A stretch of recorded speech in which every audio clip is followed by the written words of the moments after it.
नमस्कार, आप देख रहे हैं बीपी गंगा। मैं हूं स्नेहलता। सुनो, यूपी की शुरुआत करते हैं। बड़ी खबर गाजियाबाद से है। घर में सो रहे एक युवक की हत्या का मामला बताया जा रहा है। गला रेत करके फैयाज नाम के शख्स की हत्या कर दी गई है। पत्नी और बच्चों के साथ फैयाज रहता था। पुलिस ने शव को अब पोस्टमार्टम के लिए भेज दिया है। ट्रानिका सिटी के खुशहल पार्क कॉलोनी की घटना। घर में सो रहे युवक की हत्या। फैयाज नाम बताया जा रहा है शख्स का जिसकी हत्या की गई है। पत्नी और बच्चों के साथ घर में था। अब पुलिस ने शव को कब्जे में लेकर के पोस्टमार्टम के लिए भेज दिया है। यह पूरा मामला ट्रानिका सिटी के खुशहल पार्क कॉलोनी का बताया जा रहा है। पत्नी बच्चों के साथ ये शख्स घर में था, लेकिन गला रेत कर फैयाज नाम के शख्स की हत्या कर दी गई। गाजियाबाद से इस वक्त की बड़ी खबर। ज्यादा जानकारी के लिए रुक करेंगे हमारे सहयोगी शक्ति का, उनके पास ज्यादा जानकारी है। शक्ति, क्या अभी फौरी तौर पर पता चल रहा है? पुलिस मौके पर पहुंच करके क्या कह रही है? देखिए, बिल्कुल पुलिस मौके पर पहुंच चुकी है और पुलिस ने मौके पर पहुंचकर अपनी जो जांच पड़ताल है वह शुरू कर दी है। गाजियाबाद के खुशहाल पार्क कॉलोनी है, जब घर में सो रहे युवक की गला रेत कर हत्या कर दी जाती है। पत्नी और बच्चों के साथ रहता है। फैयाज नाम है इसका। परिजनों द्वारा पुलिस को सूचना दी और मौके पर पुलिस ने पहुंचने के बाद, हालांकि इसमें शुरुआती दौर में अभी ये पता चला कि क्या कोई रंजिशन वजह थी या कोई बाहर से आया, अभी ये मालूम नहीं। लेकिन पुलिस का ये कहना है कि जल्द से जल्द इस केस का खुलासा कर दिया जाएगा। लेकिन सबसे बड़ी बात यह है, सवालिया निशान ये है कि जब कोई व्यक्ति अपने घर में सो रहा तो उसकी गला काट कर तो कैसे हत्या कर सकता है? या तो कोई घर के अंदर का ही सदस्य है या फिर कोई बाहर से आया है। अभी इन सभी पहलुओं पर पुलिस जांच कर रही है। जी बिल्कुल, क्योंकि परिवार के साथ ये शख्स था, घर के भीतर ही किसी ने हत्या की है या कोई बाहर से आया शख्स है, ये बड़ा सवाल है पुलिस के सामने। ये पूरी इन्वेस्टिगेशन जैसे आगे बढ़ेगी, इस बारे में जानकारी मिलेगी। शक्ति, शुक्रिया जानकारी के लिए। आगरा से खबर है। फतेहाबाद रोड पर पेड़ से कार के टकराने की खबर। तेज रफ्तार कार पेड़ से जा टकराई। हादसे में फिरोजाबाद के 3 लोगों की मौत की खबर है और 2 लोग गंभीर रूप से घायल बताए जा रहे हैं। आगरा से बड़ी खबर। फतेहाबाद रोड पर तेज रफ्तार कार पेड़ से टकराई है। इस हादसे में फिरोजाबाद के रहने वाले 3 लोगों के मौत की खबर है। 2 लोग गंभीर रूप से घायल बताए जा रहे हैं। आगरा से बड़ी खबर। फतेहाबाद रोड पर एक्सीडेंट। तेज रफ्तार कार पेड़ से टकराई और इस दरमियान 3 लोगों की मौके पर मौत। फिरोजाबाद में के ही रहने वाले हैं और 2 लोग गंभीर रूप से घायल बताए जा रहे हैं। कार की रफ्तार इतनी ज्यादा थी, पेड़ से टक्कर के बाद मौके पर ही 3 लोगों ने दम तोड़ दिया। 2 लोग गंभीर रूप से घायल बताए जा रहे हैं। ये सभी फिरोजाबाद के रहने वाले थे। आगरा में फतेहाबाद रोड पर यह एक्सीडेंट हुआ है, जहां तेज रफ्तार कार पेड़ से टकराई है। हादसे में फिरोजाबाद के 3 लोगों की मौत, 2 गंभीर रूप से घायल। और मैनपुरी लोकसभा उपचुनाव में डिंपल के सामने कौन भाजपा प्रत्याशी होगा, इसको लेकर के सस्पेंस बरकरार है। मैनपुरी में बीजेपी विधानसभा स्तर पर अपनी जमीन मजबूत करने में जुटी हुई है। आज मैनपुरी के भोगांव विधानसभा में भाजपा के बूथ अध्यक्षों की बैठक होनी है। इधर सपा ने भी तैयारी में कोई कमी नहीं छोड़ी है। सपा के जिलाध्यक्ष आलोक शाक्य, राष्ट्रीय सचिव हरिओम मिश्र करहल विधानसभा में लोकसभा उपचुनाव को लेकर के आज सपा कार्यकर्ताओं के साथ एक बैठक करने वाले हैं, जहां पर चुनाव की रणनीति पर चर्चा होगी, मंथन होना है। इसके लिए तमाम कार्यकर्ताओं को बुलावा भेजा गया है। वहीं अगर सुभासपा की बात करें तो यहां कैंडिडेट ने पर्चा खरीद लिया है। तो कुल मिलाकर के बीजेपी की तरफ से कैंडिडेट का नाम तो नहीं सामने है, लेकिन कुल मिलाकर के चुनावी सरगर्मी मैनपुरी में पड़ चुकी है। उपचुनाव को लेकर के हर पार्टी अपनी तरफ से कोशिशों में लग गई है। आने वाले वक्त की रणनीति पर मंथन का काम चल रहा है कि जनता के बीच जाना है, विश्वास दिलाना है कि आखिरकार उनकी पार्टी के उम्मीदवारों को वोट किया जाए तो क्यों किया जाए। समाजवादी पार्टी की बात करें तो करहल में आज बड़ी मीटिंग बुलाई गई है। तमाम जिम्मेदार लोगों को बुलाया गया है और वहीं पर बैठ करके उनके कंधों पर जिम्मेदारी जवाबदेही तय की जाएगी। आने वाले वक्त की रणनीति तय की जाएगी। बीजेपी की तरफ से नाम भले कैंडिडेट का ना सामने आया हो, लेकिन वो भी अब बूथ स्तर पर भोगांव में अध्यक्षों की एक मीटिंग करने वाली है। कम से कम विधानसभाओं में जिनकी जिम्मेदारी थी उनको इकट्ठा करके लोकसभा की जिम्मेदारी बांटने की तैयारी।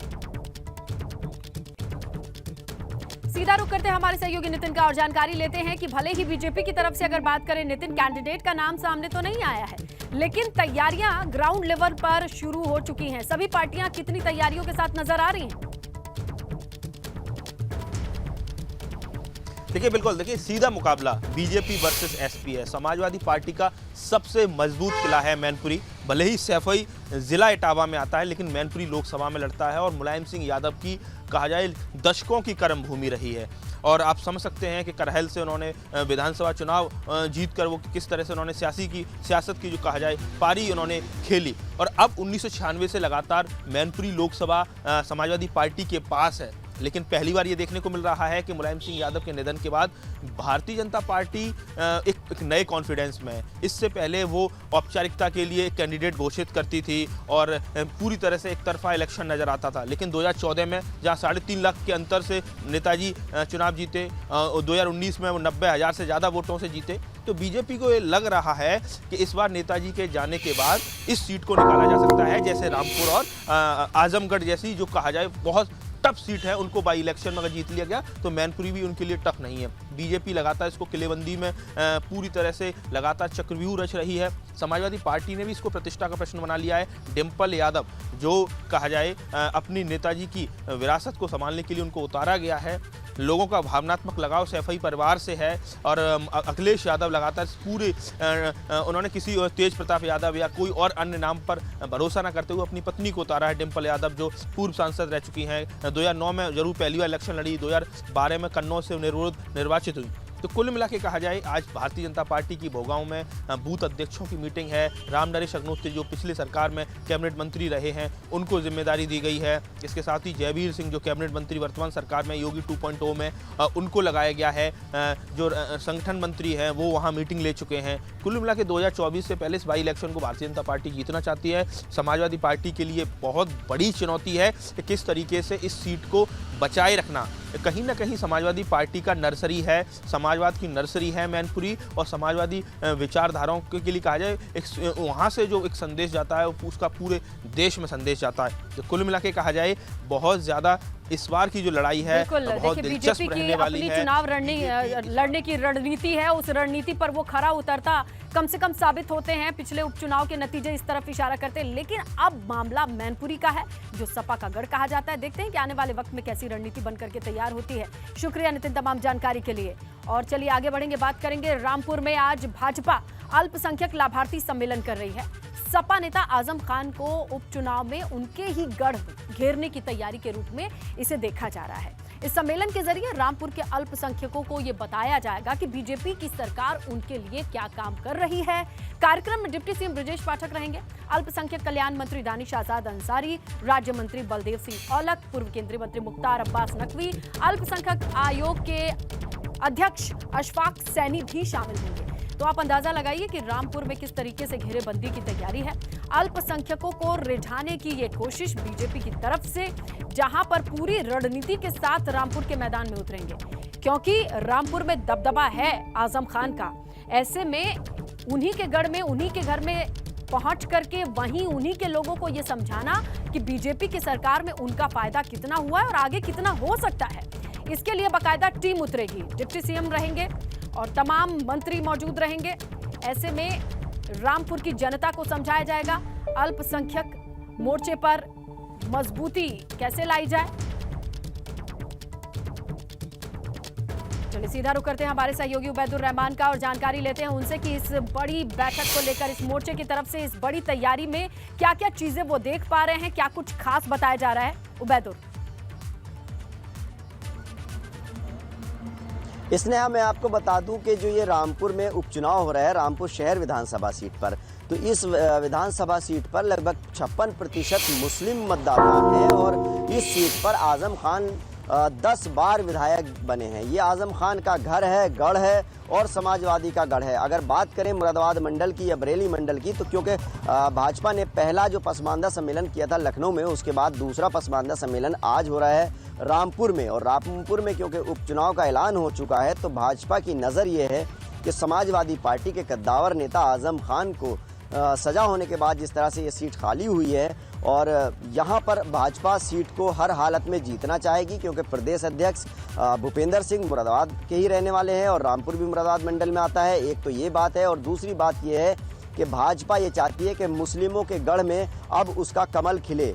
इसीलिए बासित अली ने ऐलान किया है कि रामपुर में कमल खिलाएंगे। और एक बात मैं आपको बता दूं कि 2014 का चुनाव देखा हो या 17 का हमने, तो उसमें मोदी योगी के नारे पर भाजपा कार्यकर्ता वोट ज्यादा मांगते थे, लेकिन अब भाजपा ने रणनीति बदली है और भाजपा अपनी जो विकास की योजनाएं हैं और जो लाभ दिए हैं जनता को, उसको आगे ला रही है। इसी वजह से उन्होंने जो आज की रैली, पसमानदा रैली बुलाई है, उसमें से ज्यादातर उन मुस्लिमों को बुलाया है जो सरकारी योजनाओं का जिनको लाभ मिला है, यानी कि पसमानदा हो या अल्पसंख्यक समाज के जो मुस्लिम लाभार्थी हैं, उनको बुलाया गया है ताकि मंच से ये बताया जा सके कि देखिए हमने, भाजपा की सरकार ने मुसलमानों के लिए किया है और मुसलमानों के गढ़ में ये एक बड़ी रैली भाजपा आज कर रही है, उसके बाद कल को बरेली में भी कर रही है।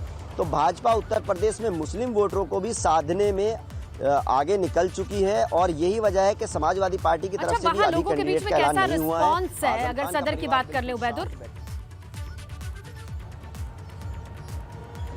देखिए गढ़ तो आजम खान का है, लेकिन हर आदमी ये चाहता है कि सत्ता के साथ रहे, सरकार से टकराए नहीं, क्योंकि जिस तरह से आजम खान 27 महीने जेल में रहे और उसके बाद जो अब उनको सजा भी हो गई है, तो अब नहीं लगता उनको कि आजम खान के साथ जाने से जनता के पाले में गेंद है कि वो किसके साथ जाना चाहेगी, रिझाने की कोशिश दोनों तरफ से होगी और आज बीजेपी की बारी है। देखते हैं कैसा रिस्पॉन्स आता है। शुक्रिया उबैदुर जानकारी के लिए। तो पसमानदा समाज को, अल्पसंख्यकों को इकट्ठा करेंगे। रामपुर में बड़ा सम्मेलन होने वाला है। रामपुर में आगे बढ़ेंगे, बात करेंगे सपा विधायक इरफान सोलंकी अब तक गिरफ्तार नहीं हो पाए। उनके भाई पर महिला का घर जलाने, धमकाने, दबंगई का आरोप है। सपा विधायक इरफान के मामले में एक जनप्रतिनिधि सपा की ओर से आज आएगा कानपुर और इरफान सोलंकी के समर्थन में राष्ट्रीय अध्यक्ष अखिलेश यादव के निर्देश के बाद ये 11 सदस्यीय डेलीगेशन है। समाजवादी पार्टी का दल पूर्व मंत्री मनोज पांडे के नेतृत्व में कानपुर आ रहा है, जो कि पुलिस कमिश्नर बीपी जोगदंड से भी मुलाकात करेगा। जिस तरीके से इरफान सोलंकी की सरगर्मी से तलाश की जा रही है, पुलिस उन्हें ढूंढ रही है, उनको और उनके भाई को। ऐसे में समाजवादी पार्टी की ओर से अखिलेश यादव ने एक 11 सदस्यों की टीम बनाई है। मनोज पांडे के नेतृत्व में उन्हें कानपुर भेजा है कि ज्यादा से ज्यादा मदद कर सके।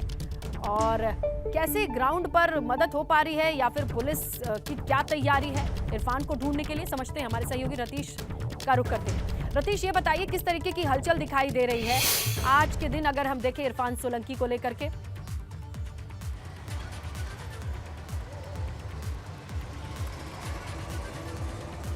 देखिए, सोमवार रात की यह घटना थी जब आग लगी थी और उसके बाद से मंगलवार की रात को 3 बजे पुलिस ने दबिश दी थी। तब से इरफान सोलंकी, समाजवादी पार्टी के विधायक, और भाई रिजवान सोलंकी दोनों ही फरार हैं। पुलिस की गिरफ्त से दूर ये कहा जा सकता है कि हैं।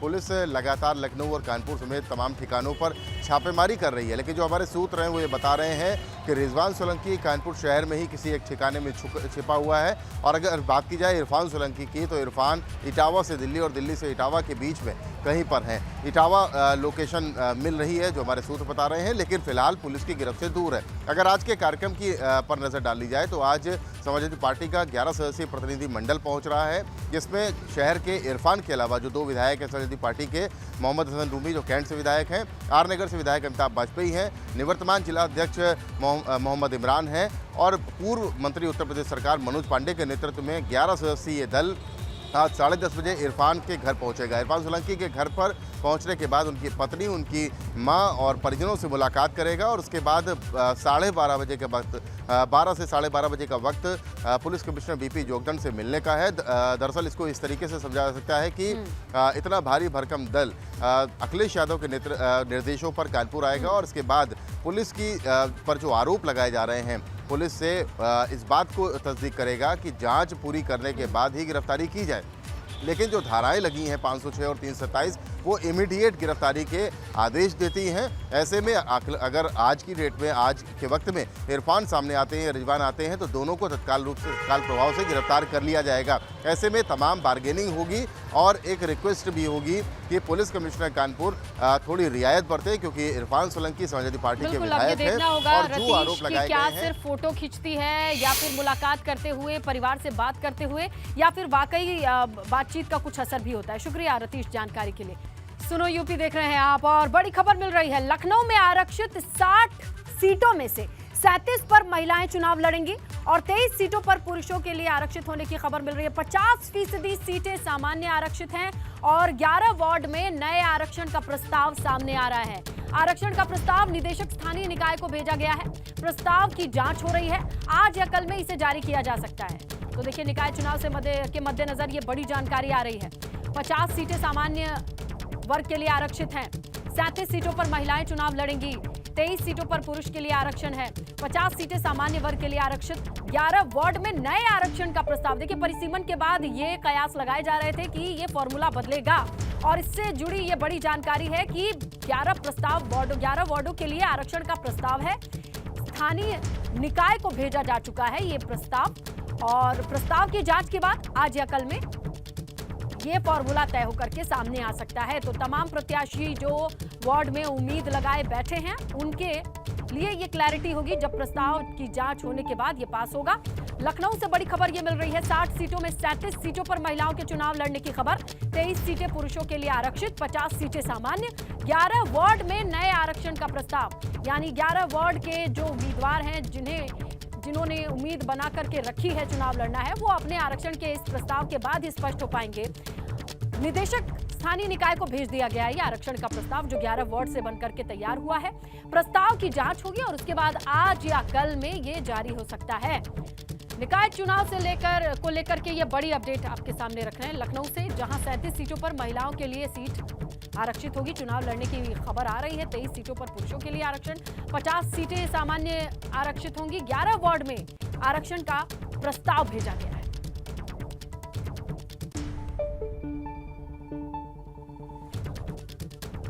गाजियाबाद में भी पुलिस और अपराधियों के बीच मुठभेड़ की खबर है। एनकाउंटर में एक बदमाश को गोली लगी जबकि दूसरा मौके से फरार है। घटना मोदी नगर थाना क्षेत्र की है। पुलिस ने बदमाशों को रुकने का इशारा किया तो अपराधियों ने फायरिंग शुरू कर दी। वहीं पुलिस ने भी जब जवाबी फायरिंग की तो आसपास मोहम्मद नाम के एक बदमाश को गोली लगी बताया जा रहा है, जिसे पुलिस ने धर दबोचा है, जबकि इसका साथी भागने में कामयाब रहा है। तो मिशन लंगड़ा में पुलिस को कामयाबी मिली है। तस्वीरें हैं आपके सामने गाजियाबाद से। पुलिस चेकिंग अभियान पर थी, इन्हें रुकने का इशारा किया, रुकने के बजाय ये पुलिस पर फायर करने लगते हैं और पुलिस ने भी जवाबी फायरिंग की, जिसके बाद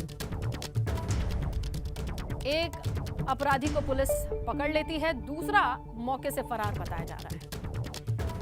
शख्स का नाम मोहम्मद बताया जा रहा है, आस मोहम्मद, जिसे गोली लगी है। बड़ी खबर फतेहपुर से है, जहां पुलिस और अपराधियों के बीच मुठभेड़ हुई है। बाइक सवार 3 बदमाशों ने पुलिस को देखते ही फायरिंग शुरू की। पुलिस ने जवाबी कार्रवाई की। 2 बदमाशों के पैर में गोली लगी। पुलिस ने दोनों को गिरफ्तार किया है। वहीं एक बदमाश अंधेरे का फायदा उठाकर मौके से फरार है, जिसकी तलाश में पुलिस जुटी हुई है। एनकाउंटर में घायल दोनों बदमाशों को इलाज के लिए जिला अस्पताल भर्ती कराया गया है। गिरफ्तार अपराधियों का नाम जुल्फिकार उर्फ सुहेल है और गौसुल बरा है। पकड़े गए अपराधियों के पास से गुजरात नंबर प्लेट की एक बाइक, 3 हथियार, 3 जिंदा कारतूस बरामद हुए हैं, जिनमें से जुल्फिकार के खिलाफ गुजरात के सूरत में भी अलग अलग 9 गंभीर धाराओं में केस दर्ज है, जबकि गौसुल के खिलाफ फतेहपुर में 3, सूरत में 1 केस है। एनकाउंटर में शामिल पुलिस की टीम को एसपी ने 25,000 का इनाम घोषित किया है। ये एनकाउंटर हुआ है गगौली थाना क्षेत्र में। तो देखिए, गलौली थाना क्षेत्र में जहां पुलिस को कामयाबी हाथ लगी है और एसपी ने 25,000 का इनाम इस टीम को देने की घोषणा की है। ललौली क्षेत्र में एसओजी और ललौली पुलिस के साथ बदमाशों की गौरी पुल के पास मुठभेड़ हुई है, जिसमें 2 शातिर अपराधी, ये गौशुल बरा और जुल्फकार, ये दोनों मुठभेड़ में घायल हुए हैं, पैर में गोली लगी है। इलाज के लिए इनको हॉस्पिटल भेजा गया है। इनके पास से 3 तमंचे, ढेर सारे कारतूस, गुजरात नंबर की मोटरसाइकिल बरामद हुई है। खबर लखनऊ से है। बारात में शामिल वैन में आग की खबर है। आतिशबाजी की चपेट में ये वैन आई, उसके बाद आग लगी। आग से मारुति वैन जल करके खाक बताई जा रही है। फायर ब्रिगेड की गाड़ियों ने इस आग पर काबू पाया है। ये मामला है ताल कटोरा क्षेत्र के जेके मैरिज हॉल का। बारात में आतिशबाजी, लेकिन इसी आतिशबाजी की चपेट में बारात में आई मारुति वैन आ गई। वैन में आग लग गई, आसपास भी आग फैलती चली गई। फायर ब्रिगेड ने मौके पर पहुंचकर आग पर काबू पाया। यह मामला है ताल कटोरा क्षेत्र के जेके मैरिज हॉल का।